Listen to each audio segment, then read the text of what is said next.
Assalamualaikum warahmatullahi wabarakatuh. Saudaraku semua, semoga selalu dalam lindungan Allah, Tuhan yang Maha Kuasa. Selamat datang di channel Berbagi Ilmu.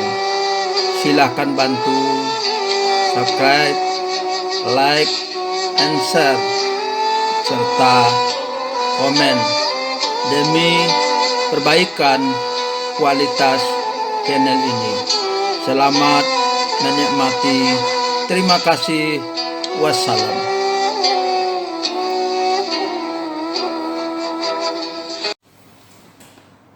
Bismillahirrahmanirrahim. Assalamualaikum warahmatullahi wabarakatuh. Alhamdulillah. La haula wa la quwata illa billah. Sadalla la ilaha illallah wahdahu la syarikalah. Sadana Muhammadan abduhu rasulullah nabiyya ba'dah. Kaum muslimin, pencinta ilmu yang dirahmati oleh Allah Subhanahu wa taala. Syukur alhamdulillah tersampaikan kepada Allah Subhanahu wa taala. Alhamdulillah kita masih diberikan kesehatan dan kesempatan untuk hidup, beribadah dan melakukan amal-amal saleh lainnya.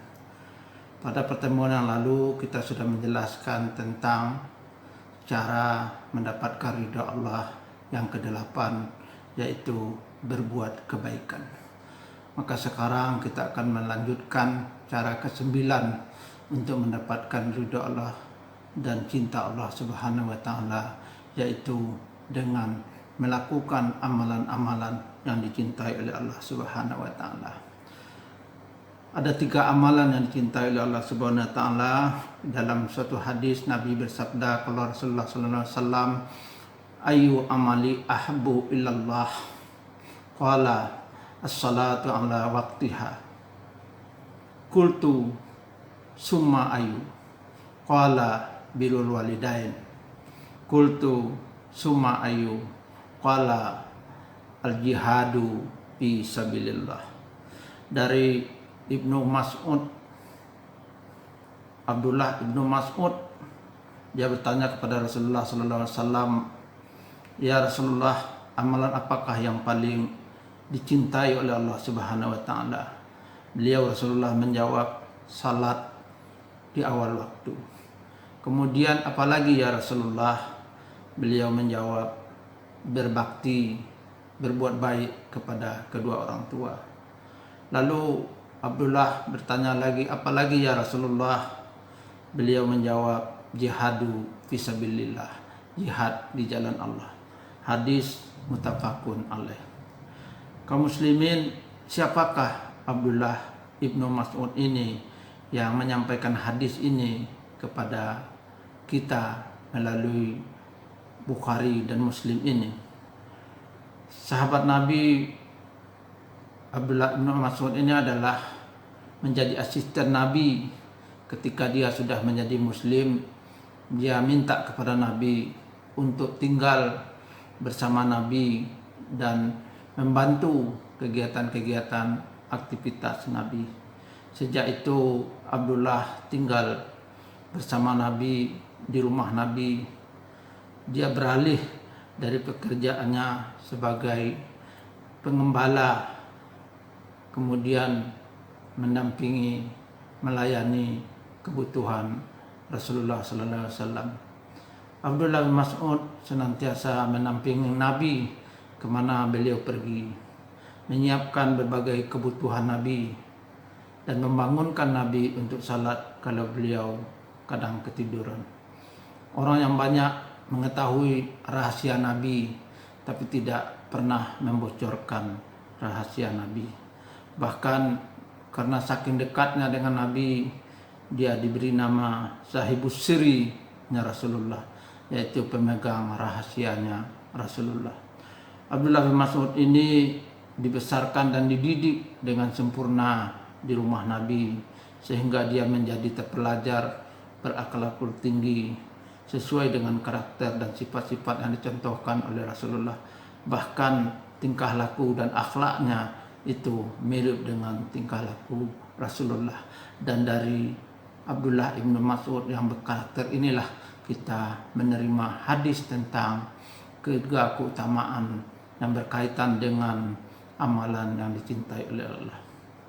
Kaum muslimin yang dimuliakan oleh Allah, orang yang selalu salat di awal waktu dan tidak lalai dalam salatnya, as-salatu ala waktiha, adalah menunjukkan tingkat keimanan, ketakwaan, dan kecintaan kepada Allah. Kecintaan kepada Allah, mahabbullah, akan melahirkan rasa rindu, selalu ingin bertemu dan dekat dengan Allah. Dalam pertemuan dengan Allah terutama terjadi dalam salat, ketika kita salat itu khusyuk. Selalulah berusaha untuk salat khusyuk, karena di dalam salat khusyuk itulah kita akan sepertinya bertemu dengan Allah Subhanahu wa taala. Di antaranya adalah seperti kita hadir di hadapan Allah dan sedang berkomunikasi dengan Allah. Karena itu kita harus tahu makna dan arti apa yang kita baca dan lakukan di dalam salat. Dengan salat di awal waktu, seorang mukmin berarti menunjukkan ingin menghilangkan dosa-dosa sebagaimana air menghilangkan kotoran.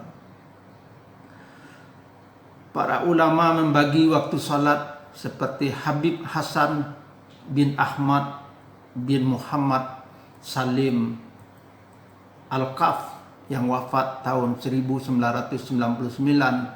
dalam kitabnya Tarikatus Sadidah. Beliau membagi 6 waktu salat yang meliputi waktu utama, waktu pilihan, waktu mubah, waktu haram, waktu uzur, dan waktu darurat. Kaum muslimin, di antara waktu haram salat adalah waktu matahari mulai terbit sampai setinggi galah, kira-kira 20 menit sesudah matahari terbit. Waktu subuh untuk Jakarta sekitarnya umpamanya sekitar jam 4:31 dan terbit matahari jam 5:48. Jadi antara jam 5:48 sampai jam 6:08 adalah waktu haram salat. Dan setelah itu masuklah salat duha. Maka kalau kita subuhnya kesiangan, sepertinya jam 6, berarti kita salat subuh di waktu yang diharamkan. Atau kita salat subuhnya jam 6:01, berarti kita salat subuhnya sudah di waktu duha.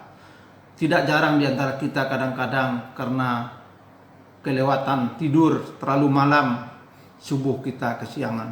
Karena itu waspadalah.